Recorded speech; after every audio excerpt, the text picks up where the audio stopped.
So you're ready to launch your business. And you've probably heard that an LLC is the way to go. And you're not wrong. It can be an amazing tool, a legal shield that protects your personal assets and can save you a ton on taxes. But, and this is a big but, a few simple common mistakes can turn that shield into a huge liability. We're talking serious trouble with the IRS. So let's break down the 5 critical mistakes that can absolutely shatter that shield, and let's get into it right now. Here's what we're going to cover. We're going to look at the 5 biggest, most costly mistakes that new entrepreneurs make. We'll talk about everything from one single number that can literally make or break your business to some sneaky paperwork pitfalls. And then we're going to wrap it all up with the one golden rule that could save your entire business from disaster. All right, first up, let's just frame this whole conversation. You have to think of an LLC as more than just a piece of paper. It really is a legal shield. But, just like any shield, it only protects you if you hold it the right way. And this really lays it all out, doesn't it? On one hand, you have the goal, the dream, protect your personal savings, grow the business, be smart about taxes. But on the other hand, just a few missteps can shatter that protection, exposing your personal assets and putting everything you've worked for at risk. The stakes, they are incredibly high. Okay, this brings us to mistake number 1. And honestly, it's a huge one that a surprising number of people make. It's forgetting to get, or just plain not using, your employer identification number, or what we call an EIN. So what in the world is an EIN? Think of it exactly like this. It is the social security number for your business. That's the perfect analogy. It's this unique 9-digit code that the IRS gives you, and it gives your company its very own financial identity, completely separate from you. And not using it? Oh man, it's a disaster just waiting to happen. Without that separation, you start mixing your personal and business money, and that's when a court can do something called piercing the corporate veil. That's a fancy way of saying your personal assets are no longer protected if you get sued. Plus, banks won't give you loans, and you can even be denied crucial emergency funding. So here's the good news. The solution is incredibly simple. It's just these 3 steps right here. First, go get your free EIN from the IRS website. Then, use that number to open a separate business bank account. And finally, this is the most important part, run all of your business money, every single dollar in and every dollar out, through that one account. That's it. That creates the clean, protective barrier you need. All right, let's move on to mistake number 2. This is setting up an LLC without really understanding what kind of money you're going to be making. Because believe me, not all income is treated the same by the tax man. As you can see here, there are basically 3 main flavors of income, but the key difference is how they get taxed. Now, the big one you have to watch out for is ordinary income. That's the money you are actively working for. Why? Because it gets hit with a nasty 15.3% self-employment tax. Ouch. But check this out. Passive income, like from a long-term rental, actually avoids this tax. That's a huge, huge advantage. Now, I want you to burn this number into your brain.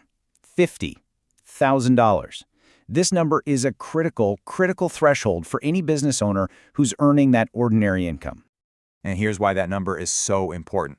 Once your business profit, not revenue, your profit, crosses that $50,000 mark, that 15.3% self-employment tax really starts to hurt. At this point, it often makes a ton of sense to switch your tax status to an S-Corp. This lets you pay yourself a reasonable salary, which gets taxed, but then you take the rest of the profit as a distribution, which is not subject to that 15.3% tax.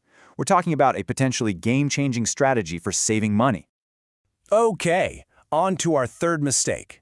Now, this one is specifically for all you real estate investors out there, and it is a classic chicken and egg problem that can have absolutely catastrophic consequences if you get it wrong. So the question is simple, right? Do you create your LLC first and then buy the investment property, or do you buy the property in your own name and then try to move it into an LLC later? Well, let me tell you, doing it the wrong way is terrifyingly risky. If you buy a property in your personal name and then try to transfer it to an LLC, you could trigger something in your mortgage called a due on sale clause. And what this means is the bank can demand that you pay back the entire loan immediately. Can you imagine getting a bill for like $1 million overnight? Yeah, it happens.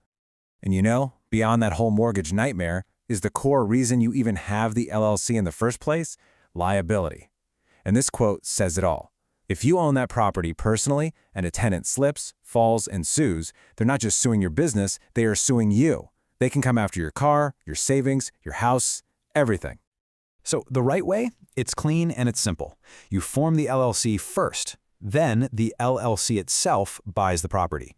This does two absolutely critical things for you. It protects your personal liability from day one, and it keeps your name off the public property records, which gives you a really valuable layer of privacy.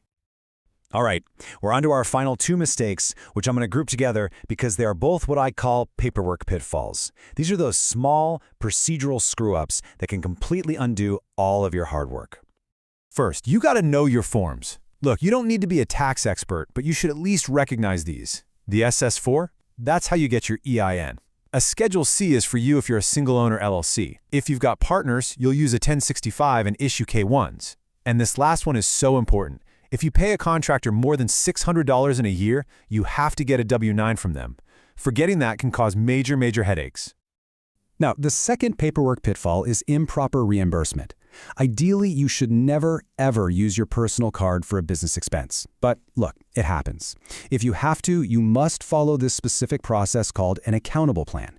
You keep detailed records, you keep the receipt, and then you formally write a check or do a transfer from the business account back to your personal account. This documented reimbursement is absolutely vital to keeping that liability shield strong. And that brings us to our final and honestly, our most important section, the LLC Golden Rule. And to explain it, let's use a fantastic question that came from a real-world entrepreneur.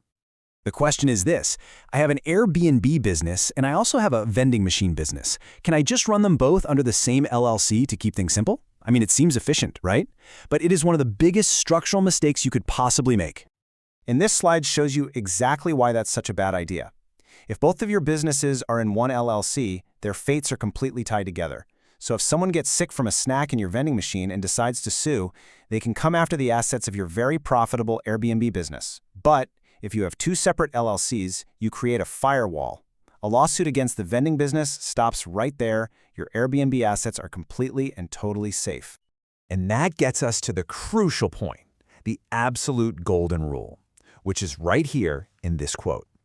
The entire purpose of a limited liability company is to separate and contain liability. Each different business operation, with its own unique risks, deserves its own unique legal shield. It's that simple. So, we'll just leave you with this question. You've seen the common mistakes, you've seen the pitfalls, and now you understand the golden rule. So take a hard look at your own business structure and ask yourself honestly, is my liability truly limited,